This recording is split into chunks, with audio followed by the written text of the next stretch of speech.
obviously leaves criticism. So before I get into it, I'll just do my usual disclaimer. This video combines ASMR and true crime. Well, even though technically there's no crimes committed in this, but like mysteries.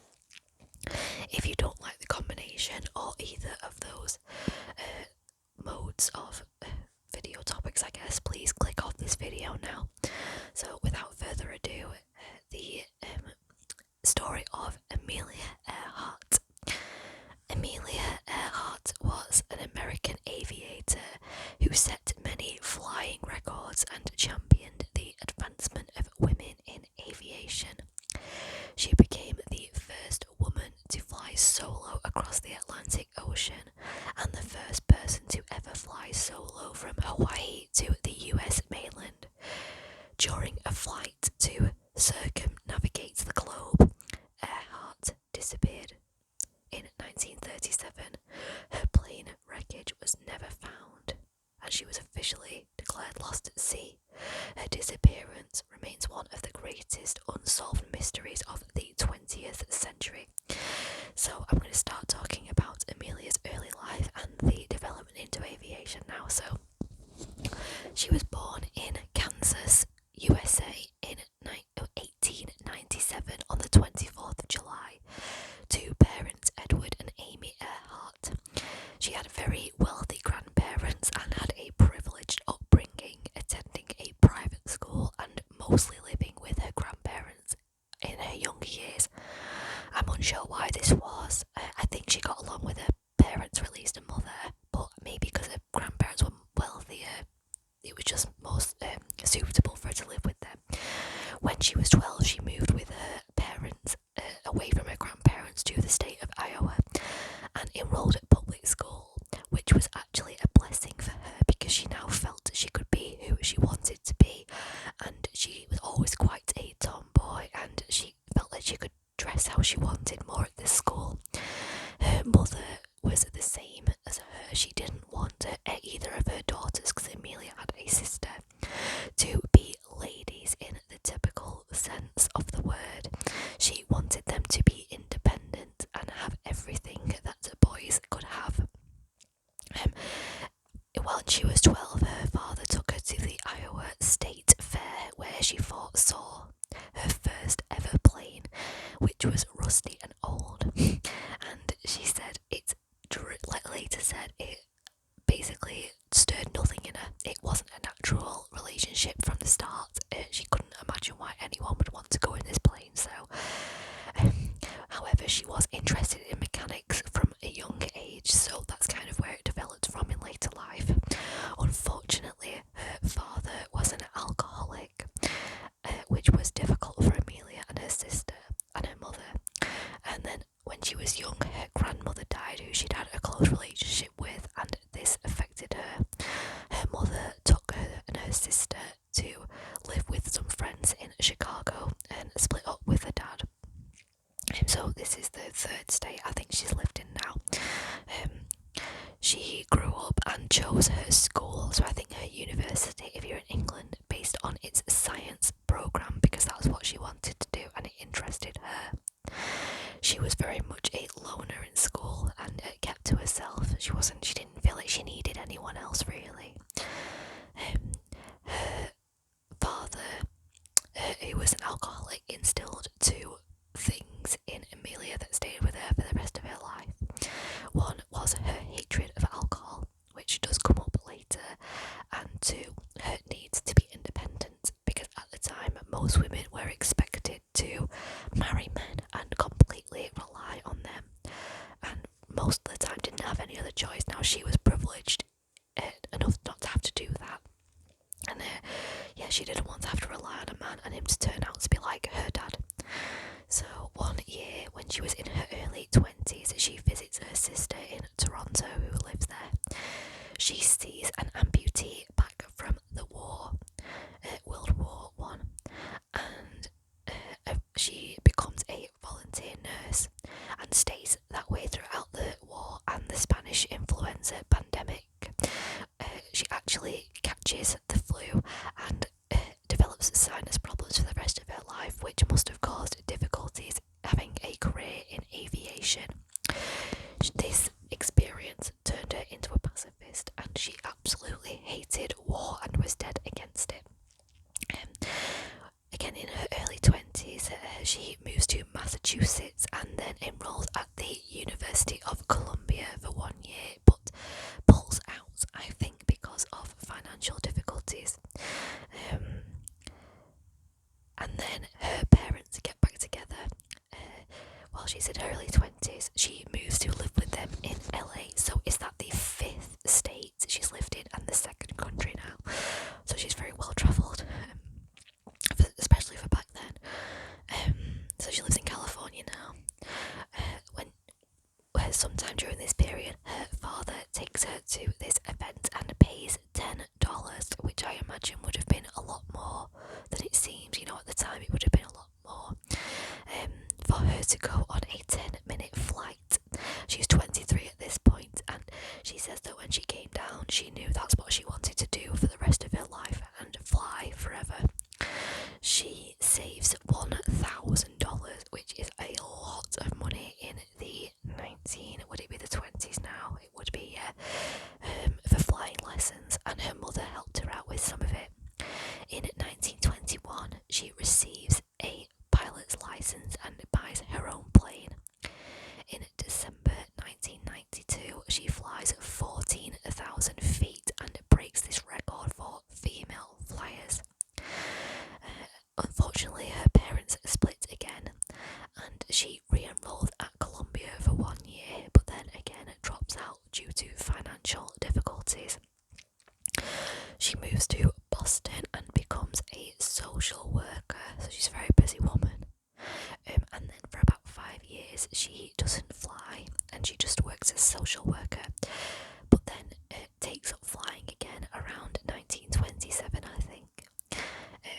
When she's flying again, Captain Rayleigh phones her at work and asks her if she would want to fly across the Atlantic, which isn't like it is now, where there are thousands of flights all the time.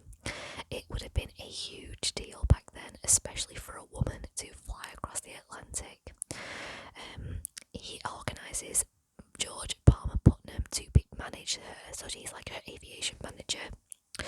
He liked her, George liked her because of her flying experience, but also her feminine appearance, which is ironic because she did everything she possibly could to look as not feminine, basically fit in with the men as she could.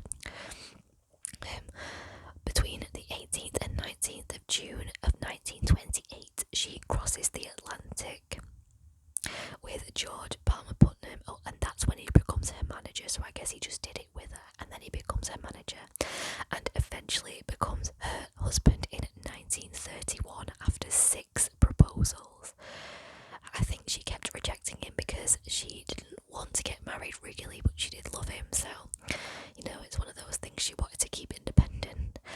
She was very feminist driven at the time, I guess, and she was very forward thinking for the time because she saw her marriage as a partnership and not as an ownership, and she even kept her own name, which most people don't even do now, so that's quite a big deal for 1931. She travels the country giving lectures on aviation, and she even released her own active clothing line and luggage line that was sold in places like Macy's, and these sold out. She accepts the position of the associate editor at Cosmo magazine and writes about being a female pilot. Sorry, I keep losing my place. And in 1932, on the 24th of May, she does a solo flight, or plans a solo flight across the Atlantic to Paris. Now, it doesn't go exactly to plan. There are strong winds and it's icy, so she is forced to land in Derry in Ireland. But this is still a record that she's broken as the first woman.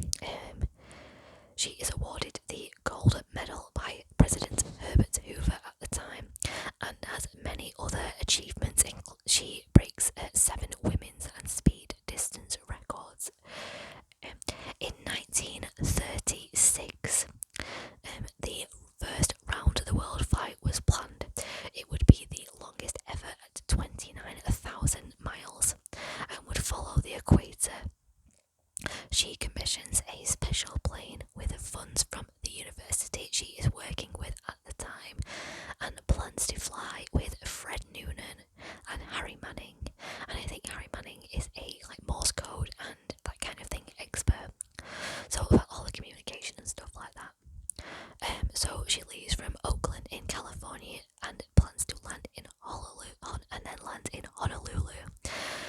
she has some small issues with servicing, so has to get these sorted. 3 days later, they take off again, but they have to do an emergency crash landing, which ruins the plane. It has to be shipped back to California for repairs, and Amelia is back at square one. However, she replans the next trip, and on the 1st of June 1937, she goes on this flight. She starts off with her Fred Noonan, but not Harry Manning, so the guy who did the Morse code and stuff and the communications stepped out, and it was just her and Fred Noonan together, and they set off on the 1st of June 1937 because Harry Manning wasn't part of it anymore. She actually had them remove the telegraph transmitter, which she thought of as newfangled technology that she didn't need, and considered herself to be kind of like an original who didn't need this sort of thing, especially considering Harry wasn't there. She wouldn't need it, but this would prove to not be a good idea in the long run. The flight was from west to east. This time, I think it was east to west last time, so they flew west to east this time due to weather. They landed in places such as Miami or Brazil. I think they left from Miami, sorry, and it was smooth sailing, and they landed in Brazil, Bangkok, Darwin, places like that. And on the 29th of June, so after 28 days, they landed in Laos in New Guinea. Unfortunately, Fred Noonan was an alcoholic, and he was having problems with drinking when they landed in New Guinea, and they know this because she mentioned it in a telegraph and on the phone to her husband that Fred had been drinking, and it was holding things up. It delayed their journey by another day, I guess, because he had to recover from a bad night.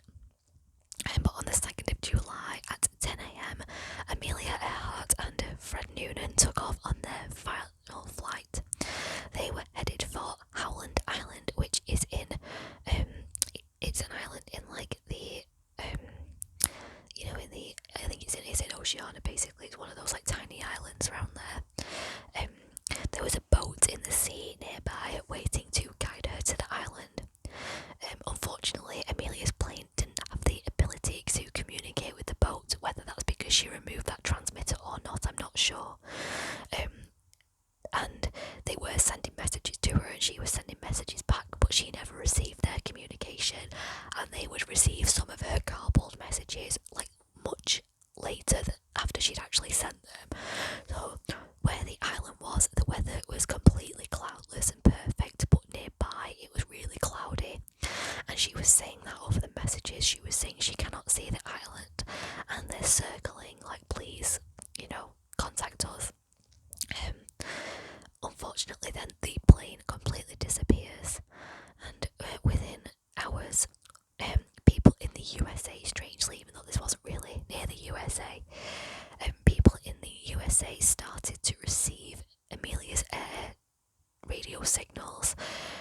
One guy, I can't remember what state he was in, received a signal saying that her plane was running out of fuel, which is why they think that she must have run out of fuel and crash landed into the ocean.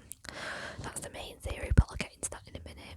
So there was a $4 million search. So imagine $4 million in 1937. Now I can't even. It must be tens of millions, and nothing was found. Her husband George finances his own search and finds nothing, unfortunately, and Amelia is declared legally dead eventually. It was declared that she plummeted into the sea, and people said that the plane wasn't fully fueled, so even if all the conditions were perfect, she still wouldn't have had enough fuel to make it to Howland Island, and they said it was kind of down to bad preparation, unfortunately, and planning that this all went wrong. So here are some theories to what else might have happened. She was declared dead after plummeting into the sea. I remember in my research it said that the waves were huge and it would have chopped up the plane, and there are also predators in the water such as sharks, so it would be difficult to find remains. However, they're not fully supported, because if the plane had been chopped up into little bits, eventually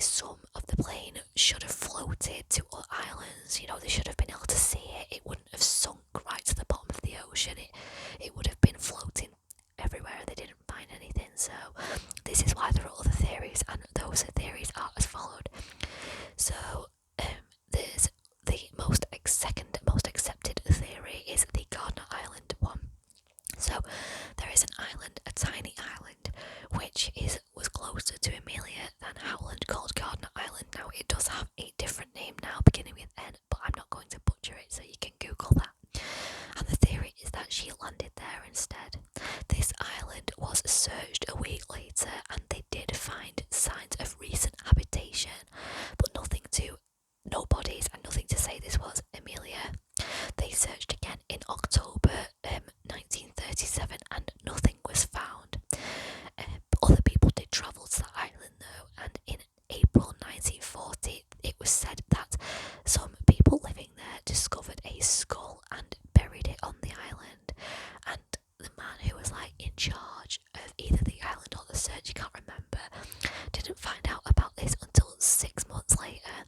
And in September he did go on set up another search. So in September 1940 he did set up another search and found bones, a bottle, a shoe and a sextant, and I also think a woman's compact. They didn't find that skull because there was no way to know where it had been buried exactly, but that's amazing that they found all these things. The bones were said to have matched a woman 5'5" roughly and 45 to 50 years of age, so it was widely believed at the time that these were the lost bones of Amelia Earhart.